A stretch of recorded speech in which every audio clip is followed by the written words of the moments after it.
globalização é um fenômeno onde você tem todos os lugares do planeta conectados entre si. Você entende a globalização quando você agora, nesse momento, usa roupas que na realidade começaram a ser produzidas em outros países e elas terminam chegando aqui. Quando nós ouvimos música de outros países, isso tudo é globalização, nós estamos integrados. Mas o mais importante da globalização é quando a gente fala na economia. As pessoas no mundo hoje estão vivendo um mundo globalizado quando, por exemplo, os Estados Unidos entram em crise, aí todo mundo entra em crise, porque os países dependem dele. A Europa entra em crise, aí os europeus estão vindo para cá, em busca de empregos no Brasil, porque sabe que o Brasil está tendo um crescimento econômico, então ele atrai as pessoas. Isso é um mundo globalizado, um mundo onde as pessoas estão conectadas. Você pode saber o que acontece nos demais lugares, o que acontece neles traz para você diversos tipos de mudanças, né? Uma das mudanças maiores que a globalização trouxe também foi a formação dos blocos. Os blocos econômicos hoje mandam no mundo de todas as maneiras que a gente pode ver. Nós vivemos no que algumas pessoas chamam de aldeia global, né? Vai ter uma relação entre as pessoas muito ampla. E o que essa globalização trouxe para nós? Aqui nós temos os aspectos positivos e os negativos. A gente conclui exibindo isso aí para vocês. O que tem de bom na dita globalização? Primeiro, uma maior abertura do mercado, né? Opa, voltei de novo. Como assim? Hoje a gente pode comprar de qualquer lugar. Se você tiver dinheiro, pode comprar da internet direto da China. Tem um site que chama Deal Extreme. Você compra da China, não paga nem frete. Demora um tempão para chegar, mas chega. E você compra direto de lá. Quer dizer, o mercado hoje é para todo lugar. Você compra de todo canto. Só tem um único lugar no mundo em que tu não vai tomar uma Coca-Cola. O último lugar que ainda não tinha era um paizinho asiático chamado Mianmar. Hoje, possivelmente, o único lugar que você não toma uma Coca-Cola no mundo é na Coreia do Norte. Tirando lá, você pode comprar tudo em todo canto. É a abertura do mercado. Maior concorrência e flexibilização dos preços. É a lei da oferta e da procura, né? A gente não pode negar que a China, com essa sua produção gigantesca, ela barateou o preço das coisas. Antigamente era tudo muito mais caro. Você pode, quem tem aí pelo menos mais de 40, né? Os mais jovens não, mas o pessoal aí com mais de 40 lembra como era ter um celular. Celular é um negócio do outro mundo, né? O cara tinha um celular, era aqueles tijolão desse tamanho aqui, que o cara pendurava aqui, que ele só faltava ficar torto, de tão pesado, e era algo absurdo, né? O celular é um negócio fora de série. Com o tempo, a produção dos celulares aumentou tanto que eles baratearam. Não deixou de ser uma coisa só para pessoas ultra ricas terem, né? Desenvolvimento dos meios de comunicação. Mais uma coisa que a gente vê, com a internet a gente se comunica com todos os lugares do mundo, certo? E isso barateou muito. Avanço tecnológico em diversas áreas. Saúde mesmo avançou muito, né? As telecomunicações, a parte de transportes. Crescimento industrial, a indústria aumentou no mundo todo, em todos os lugares. E um aumento maior de oferta de produtos. Hoje você tem mais coisas para consumir de diversos tipos e de diversos lugares. Agora, o que ela trouxe de ruim? Podemos citar aqui, né? Os aspectos negativos da globalização podem ser os seguintes. Primeiro, o aumento do desemprego. Por que causou desemprego? Causa desemprego porque as pessoas passam a ser substituídas pelas máquinas. Isso é uma coisa ruim. Crescente desigualdade social, né? Nós vamos ter gente concentrando muito dinheiro e o dinheiro não vai ser bem distribuído. Isso é uma coisa ruim também. Crises financeiras que afetam principalmente países subdesenvolvidos. Quem é subdesenvolvido termina sendo atingido por crises de países como os Estados Unidos, né? Muito pior. Redução do Estado em políticas sociais. É quando os governos dos países passam a deixar de investir dinheiro em educação, em saúde, deixam de ajudar a população. Muitos países isso está existindo em larga escala. Aumento das dívidas externas, porque os países mais pobres, para crescer, eles têm que pedir dinheiro emprestado. E o aumento da dependência econômica. É a questão de que você passa a ficar dependente dos demais, certo? Exatamente por essas próprias dívidas. Isso tudo é resultado típico desse mundo globalizado. Algumas são boas, outras são ruins, né? Isso conclui o nosso conteúdo. Tem algumas questões aqui que são feitas, a gente tem ainda 15 minutinhos, que são feitas os exercícios de sala e os de propósitos.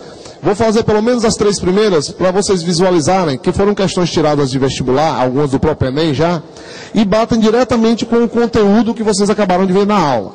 Então, elas são bem interessantes para você poder visualizar como você acertaria a partir de uma aula que você teve aqui. Olha só. Primeira questão diz assim: a União Soviética transformou-se após 1945 numa das potências mundiais, tanto no campo econômico como tecnológico, ou técnico, né? Um dos melhores exemplos dessa transformação é o A. Desenvolvimento da política espacial, representado pela primeira viagem em torno da Terra por Gagarin. Por sinal, Yuri Gagarin, meu xará, né? Isso aqui estaria bastante correto, mas como a gente não veio às outras, é bom lembrar uma coisa do Enem. O Enem, ele busca chegar numa possibilidade, que é uma coisa que em parte é bastante chata, que é manter questões com todas as respostas certas. E você ter que achar apenas a mais certa delas. É claro que nem sempre é assim, porque afinal de contas, fazer uma questão com opções todas certas é complicado. Então, às vezes tem algumas que são assim, outras não, mas a gente nunca sabe. Então, só para ter certeza, vamos ver as demais opções. B. Desenvolvimento da indústria cinematográfica e das teorias em torno da fusão nuclear. Não, isso está errado, né? A União Soviética não tinha nada a ver com essa questão da indústria cinematográfica, né? Isso aí está para os Estados Unidos, não para eles. C. Desenvolvimento da indústria automobilística e o incremento do setor do sistema industrial privado. Bom, privado. Só por essa palavra você já nota que é errado, porque tudo na União Soviética não era pertencente ao Estado, então não pode ser da União Soviética isso. D.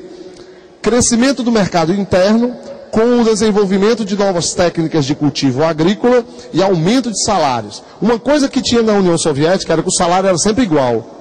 Todo mundo ganhava o salário igual. Certo? Eles não tinham aumentos, diferenças salariais. Em raras exceções isso acontecia, então também fica errado. E o E, crescimento da produção agrícola em função, não, no caso, em função do fim da intervenção do Estado no setor e de técnicas administrativas americanas. Bem óbvio essa, né? Os americanos influenciando na União Soviética também não teria. Então seria o item A, certo? Afinal de contas, o desenvolvimento da política espacial foi uma das grandes propagandas do governo. Os soviéticos foram os primeiros a mandar um satélite para o espaço, os primeiros a mandarem um homem fora do planeta. Então, quer dizer, realmente eles botavam isso como se fosse uma espécie de propaganda. Okay? O item A. 2. Ao final da Segunda Guerra Mundial, a ruptura do acordo que unira os aliados vitoriosos gerou um ordenamento político internacional baseado na bipolaridade. Nesse contexto, crises políticas e tensões sociais desencadearam um processo de construção do socialismo em diversos países.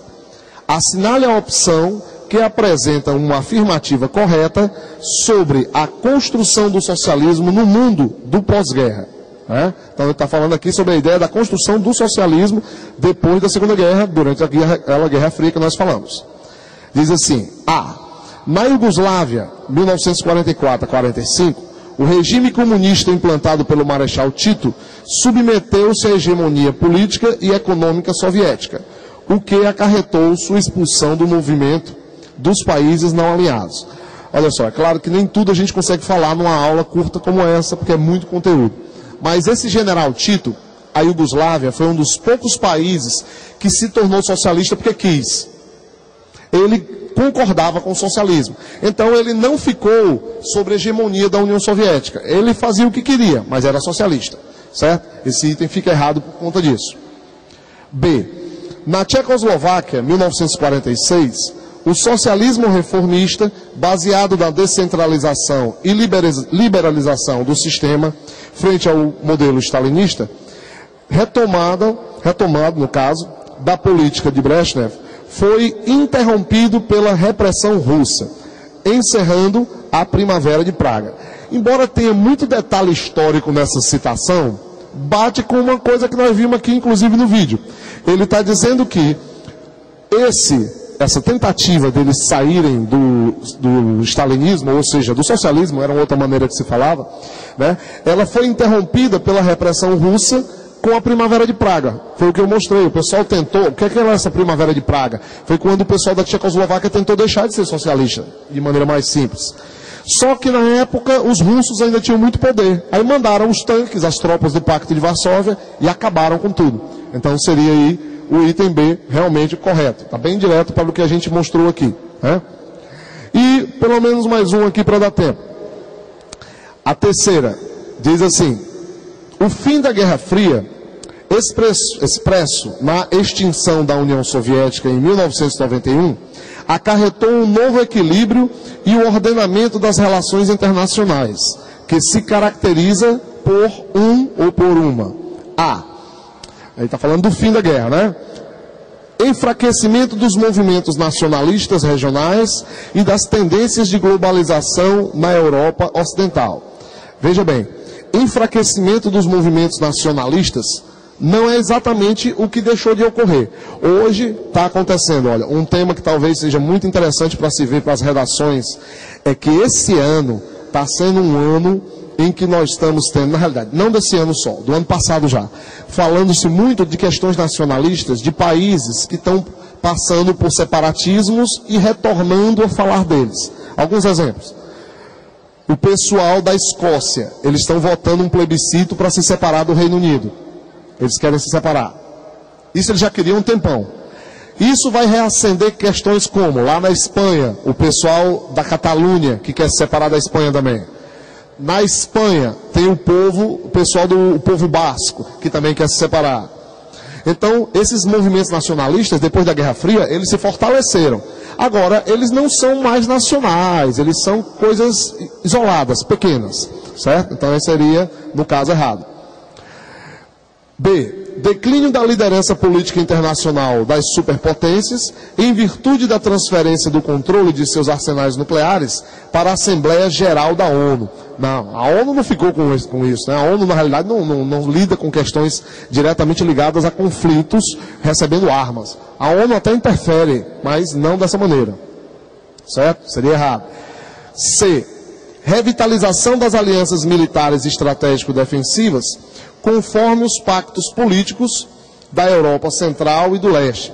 As alianças militares estratégico-defensivas são a OTAN e o Pacto de Varsóvia, né? Ele está dizendo aqui que houve uma revitalização com relação às Europa Central e Leste. Também é errado, porque o Pacto de Varsóvia não existe mais.